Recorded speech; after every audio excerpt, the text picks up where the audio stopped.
Pues sí, la editorial francesa Ballon acaba de publicar Le Cri des Pauvres, El grito de los pobres, libro del misionero argentino Pedro Opeka, más conocido como el Padre Pedro, en el que a través de textos cortos, casi aforismos, comparte con el lector su lucha contra la pobreza y la exclusión en los vertederos de la capital de Madagascar, Antananarivo.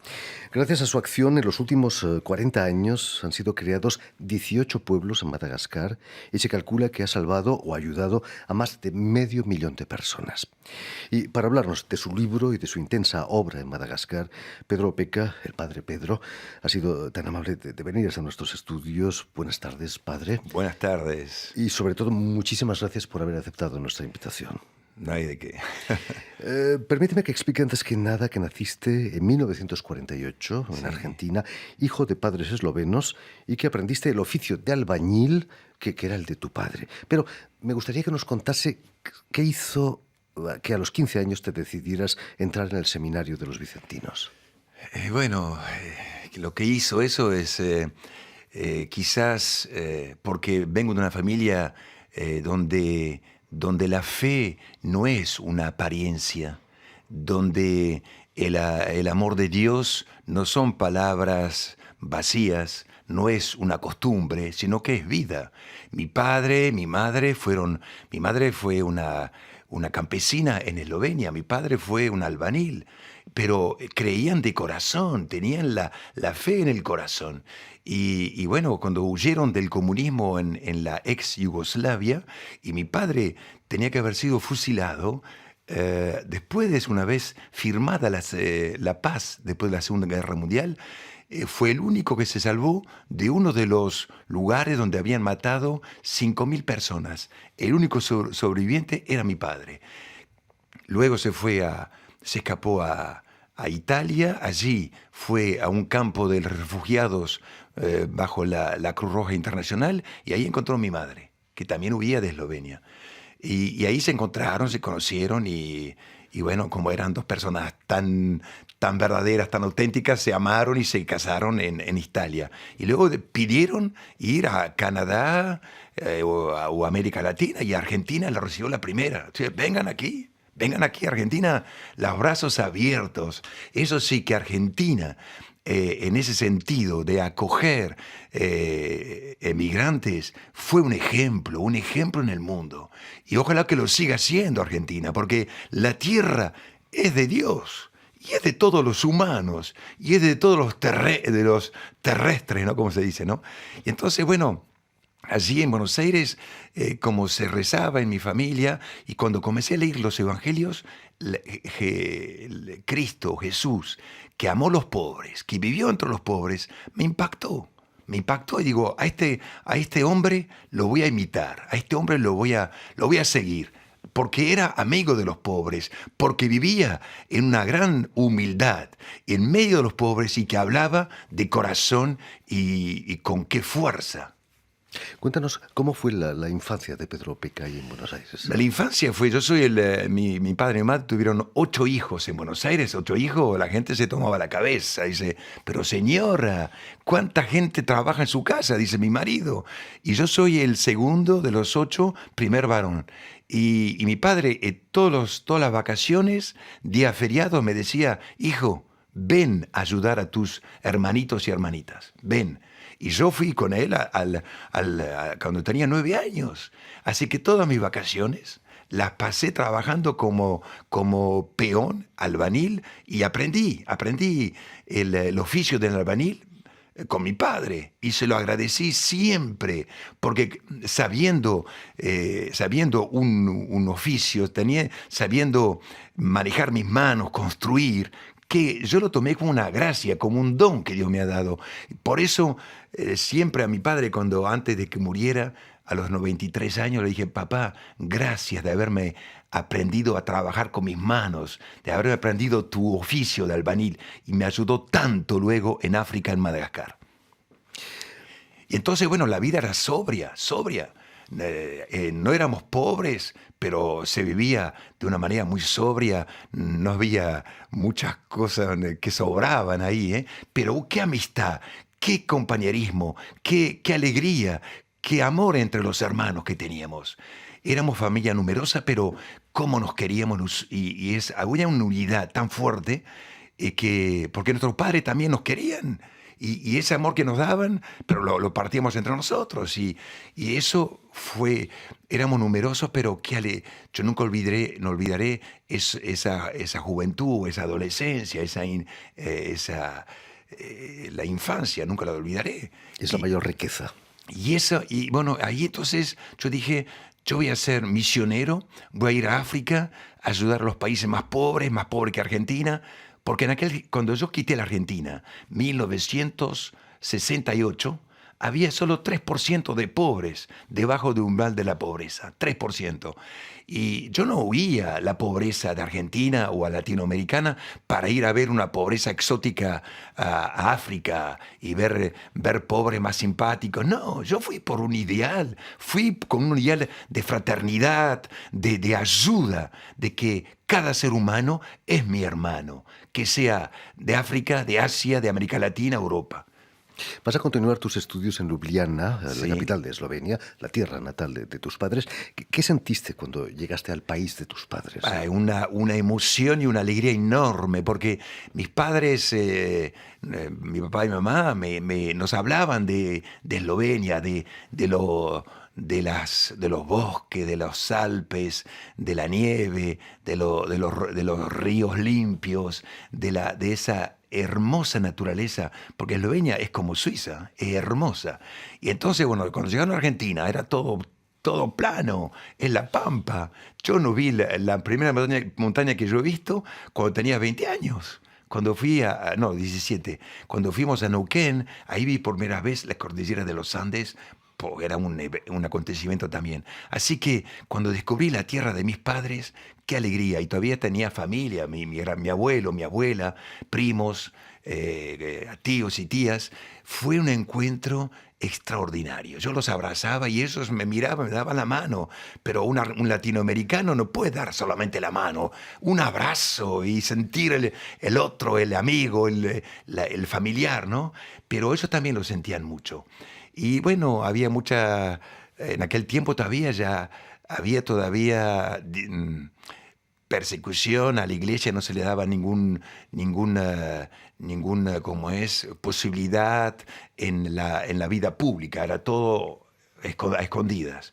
Y entonces, bueno, pasé 2 años, 68, 70, hermosísimos, de contacto y aproveché para aprender más la lengua eslovena, que es la lengua eslava, que comprendo el ruso, el polaco, el checo. Así que me sirvió también en el sentido de aprofundir la lengua de mis padres. Imagino que también fue un choque la primera vez que viajas a Madagascar, cuando bajas del avión en Antananarivo. Sí.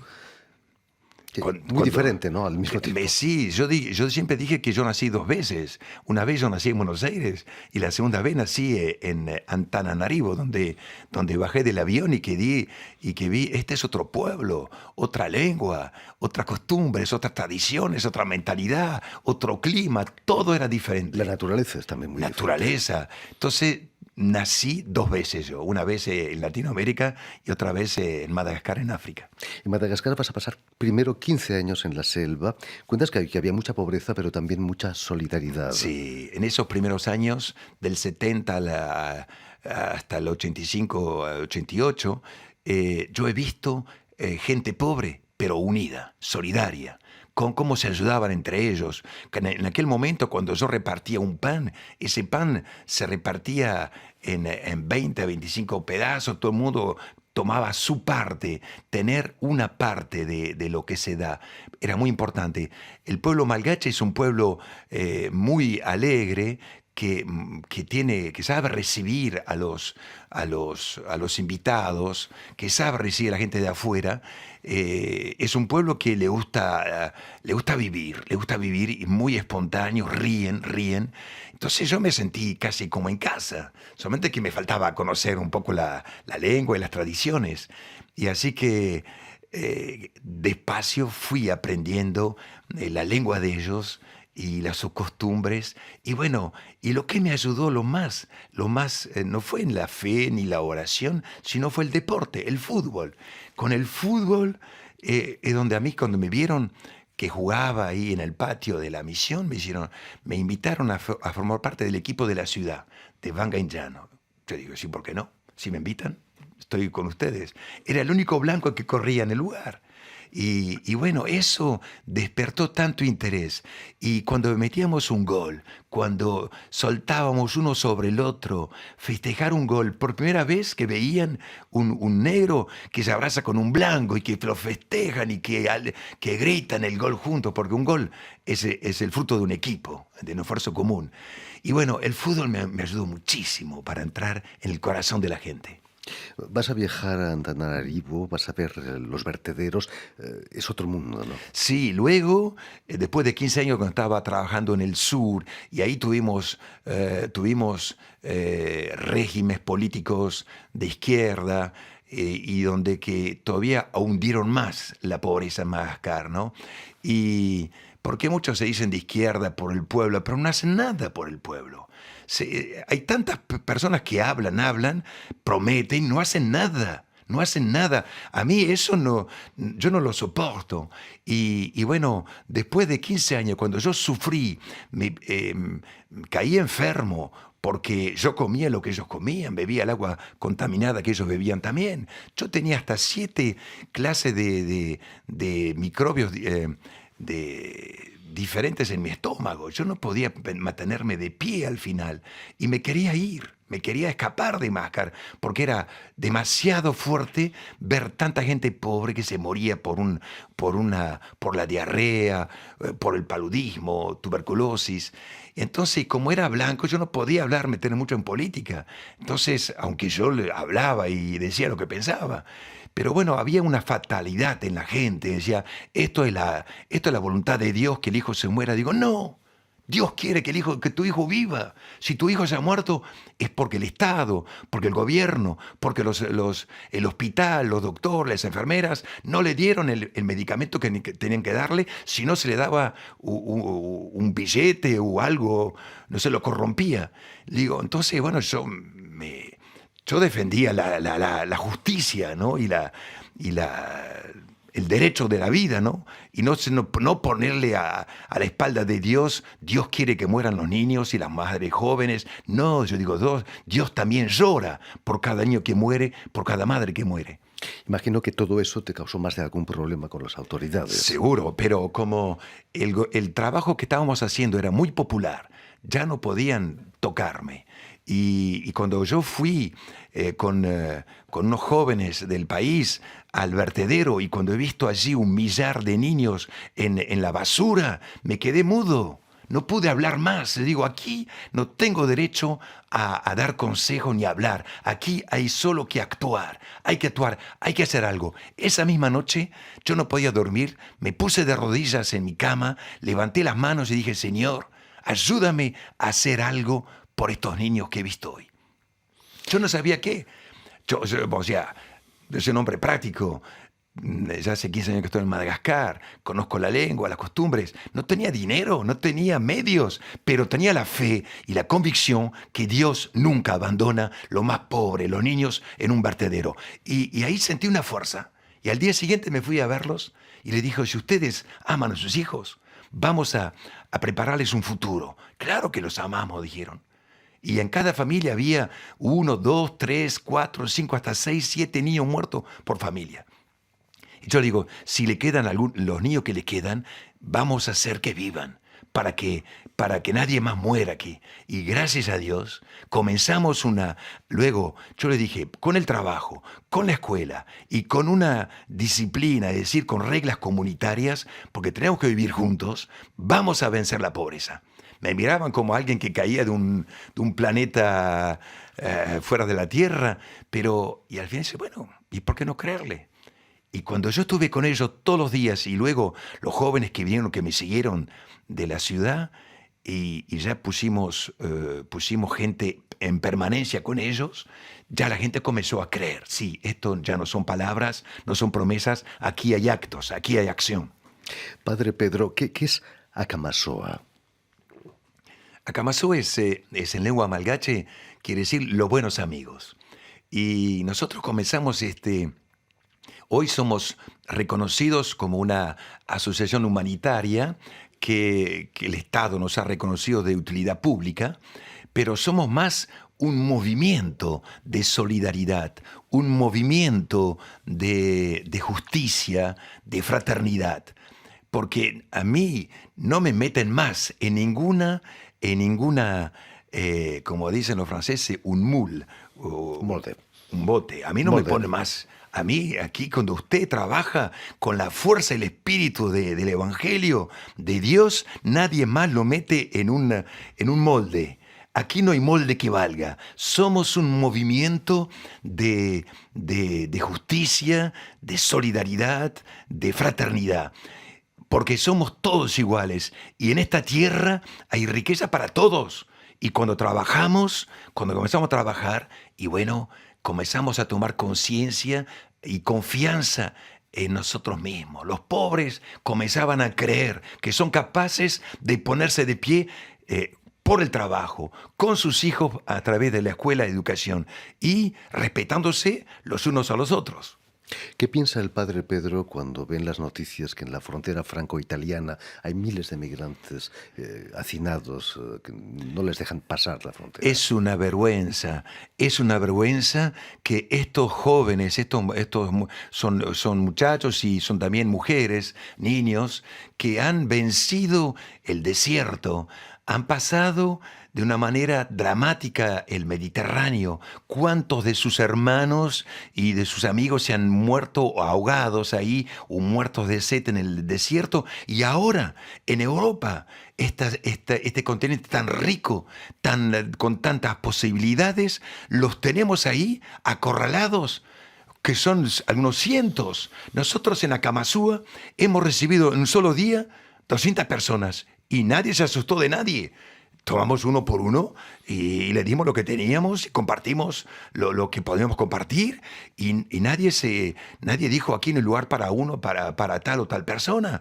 Siempre hay lugar para un hermano, una hermana. Siempre tiene que haber un lugar, porque somos humanos y eso es una vergüenza para la Europa. Ahora, estos días hablaron el presidente de Francia y de Italia. Espero que hayan encontrado una solución, porque hay que encontrar la solución. Y hay que ayudar al África con más rapidez. Cuando Bruselas, Europa, quiere ayudar, le promete hoy una ayuda, es después de 3 años que comienza el proyecto. En 3 años usted se puede morir 3 veces. Así que cuando hay que ayudar, se ayuda enseguida. Hay que ayudar al África, a Madagascar, ahora, no dentro de 3 años. Por eso yo me rebelo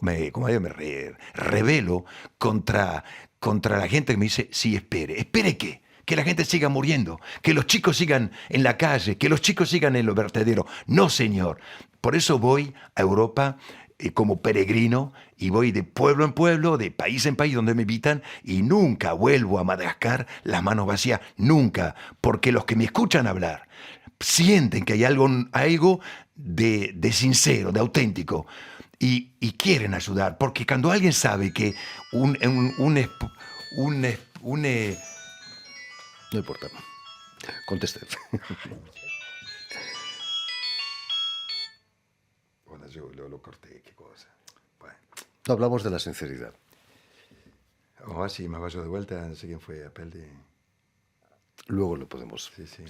Bueno, mal que no fue. En fin, vamos a dejarlo aquí si quiere. ¿Eh? Lo dejamos aquí, quizás. Dejamos aquí, ya lo saben, el libro del padre Pedro, el grito de los pobres, ha sido publicado en francés por la editorial Vaillant. Muchísimas gracias, padre Pedro, por haber estado aquí con nosotros y que siga su labor en favor de los desfavorecidos de nuestra sociedad. Y muchísimas gracias a todos los oyentes de Francia Internacional en América Latina. Un gran abrazo a todos mis hermanos y hermanas en América Latina. Ahí queda dicho. Que Dios los bendiga. Gracias. Adiós.